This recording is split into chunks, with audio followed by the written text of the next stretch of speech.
Good morning, guys. How's everybody doing? As you just saw, new low weigh-in today.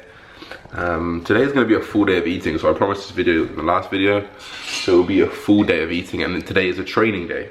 So you get to see all of my training day calories, kind of where I situate my carbs, and the way I play with my food around the day. So I'm going to start off with breakfast, which is going to be 225 grams of beef. 225 grams of beef. What's up, guys? So breakfast is a very simple 225 grams of beef. The way I set up my food is that I kind of taper up into my carbs during and around my workouts. There is a lot to say for nutrient timing, guys, especially when you are trying to lose weight and trying to lose body fat. You want to become smart with your food. You don't want to just be having all of your carbs in the morning and then training at night. It doesn't make any sense. You want to be fueling your workouts, because it's your workouts that are going to help you keep that muscle and really focus on keeping a good training session. Because if your training starts dwindling, you know, your muscle starts dwindling, and that's just the way about it. I mean, we're trying to lift as heavy as possible here, guys. We're trying to retain our numbers from when we're 8 kilos heavier, 10 kilos heavier. So there's a lot to say for nutrient timing. In fact, I'm going to put a link in the description box of AJ Morris's latest podcast with, I can't remember his name, I'm really sorry, but it was about nutrient timing, and it was super informative. I was listening to it on my walk last night, so that's in the description box. Check it out. That'll tell you all about nutrient timing, but basically put your carbs around your workout. So I have a carbless. This is pretty much a protein meal. It's only 5% fat, so it's a protein fat meal. My next meal will be a protein fat meal. I will then have a little bit of carbs pre-workout, carbs intra-workout, carbs post-workout, carbs post-workout, and then we'll go back to a protein fat meal. So aiming to train around that 3-4 o'clock time will probably be optimal for me on my training setup. So breakfast, 225 grams of beef. Next meal is super simple. It's gonna be 180 grams of Vietnamese river cobbler or basa fish. This is just the fish that I prefer. It's actually just supposed to be white fish, so it could be cod, it could be haddock, anything that's pretty much really low fat, high protein. And it's actually really low calorie as well. I think 180 grams has maybe 150 calories? No, 180 calories? Sorry, what? Basa fish, 180 grams. Yeah, well, even it's almost like a gram per calorie. So it's pretty low calorie. And then I'm gonna have 2 whole large eggs of that. Super simple meal, just protein fat. Again, like I was saying earlier, this is my pre-workout meal. So I had that 225 grams of beef, 2 eggs, 180 grams of basa fish, and I'm gonna I got some check-ins right now today to do, so I'm gonna do the check-ins and eat that for the next hour or so. Just sip on a coffee over that as well. And then I'll probably have my pre-workout meal in about an hour and a half. After I finish my meal, that is. Show you my intro. Yeah. Next meal. Oh my god. If you dim this, wait, you need to be in a dark room. This is bikini experiments with Sammy Simmons.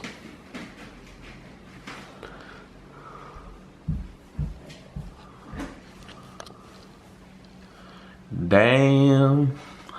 That's actually crazy. Yeah. Guys, this is a side note that I want to add into this video. Thank God I am a guy and competing, because this, like, having been with Sammy during this has been crazy. There's hair, there's makeup, there's nails, there's the tan, there's the bikini which costs fucking 300 quid. I got a pair of shorts and some hair gel. Like, I'm doing all right. You know, then you gotta get a sewing kit in case anything goes. Then you gotta get new glue to stick the bikini on. What else is there? There's just endless things that girls need to do. So, girls, if you're watching this video, be prepared. Be prepared.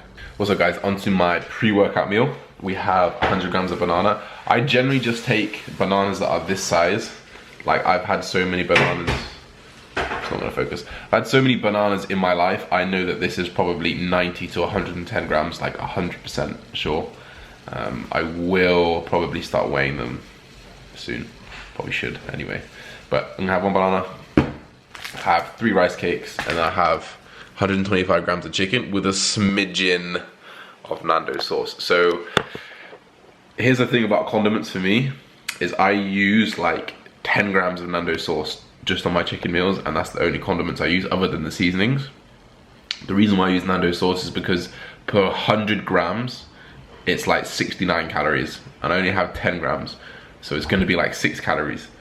I actually do, because it is carbs, I'm supposed to have 4 rice cakes a day post-workout. I actually just have 3 instead.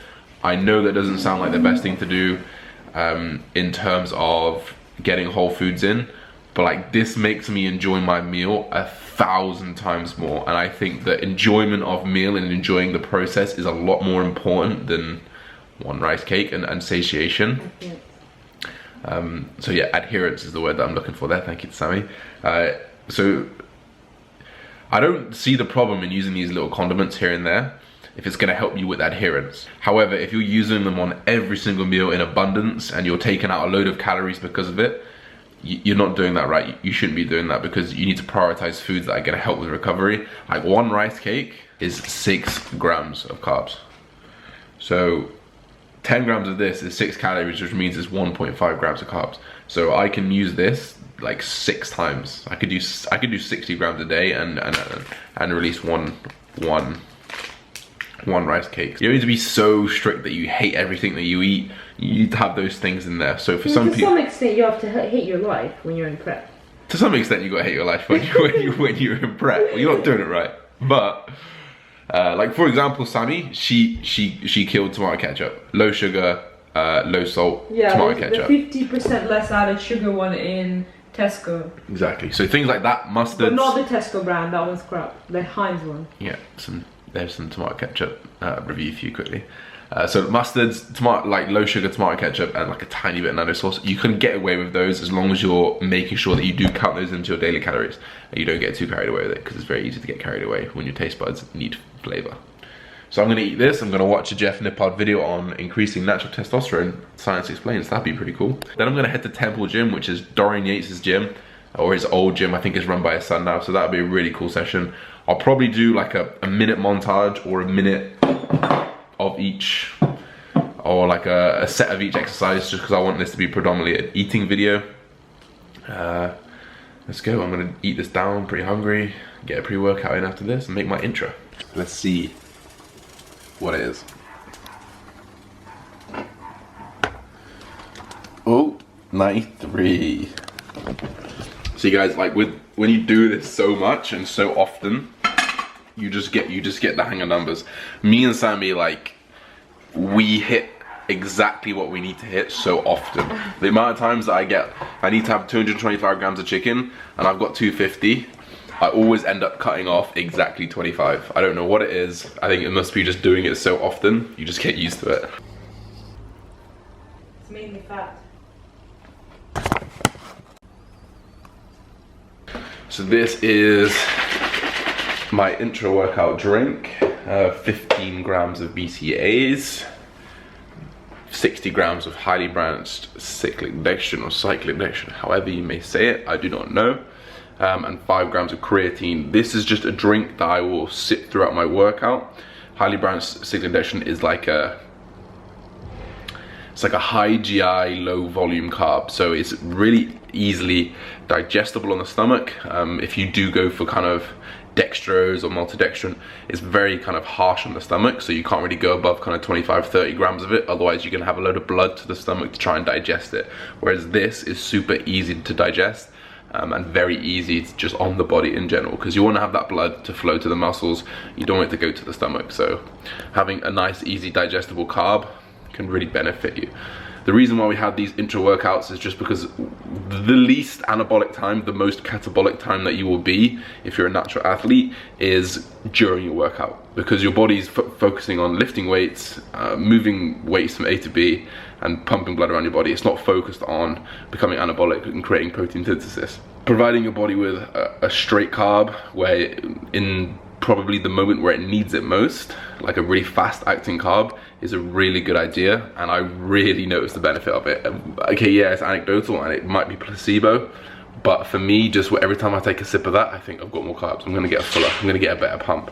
And whether or not it's the placebo or it actually works, I do not know, but it doesn't matter to me because the placebo is working, so that's good enough for me.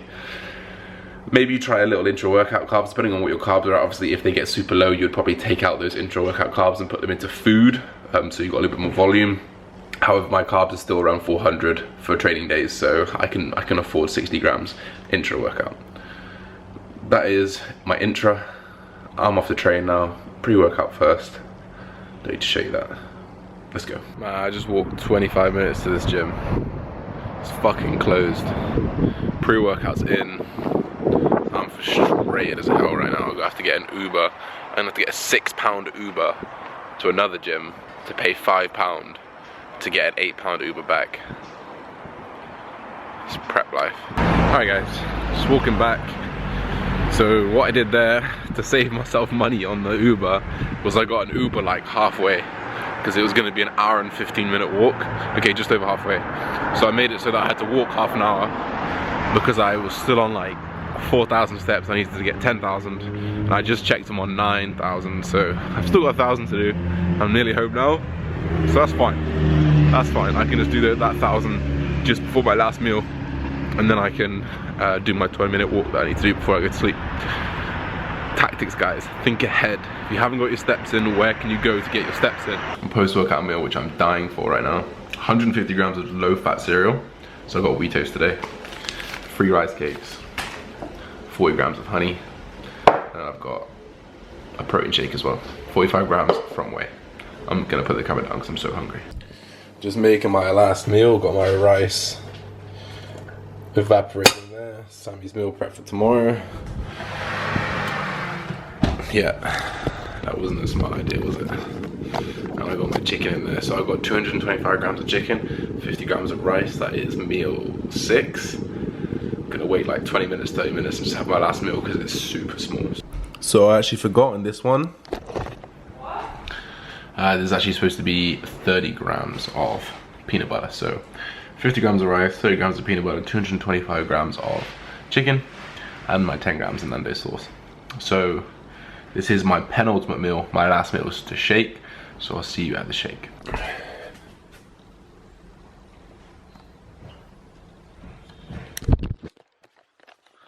What is up, guys? 60 grams of whey isolate.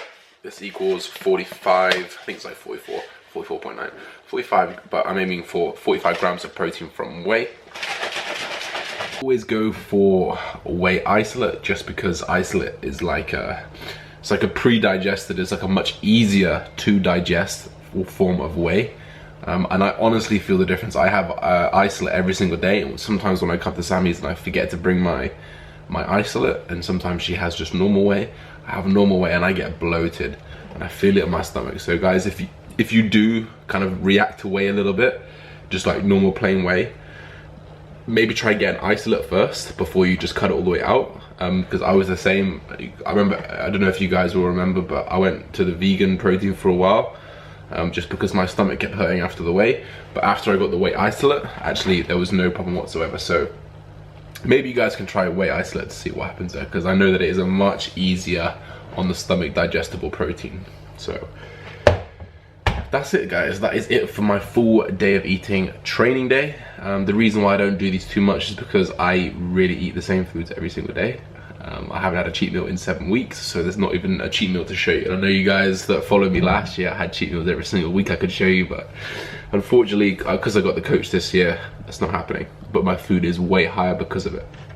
I will show you, depending on what you guys think, if you guys want to see a rest day, comment down below and I can do a full day of eating rest day. It's only 2,400 calories.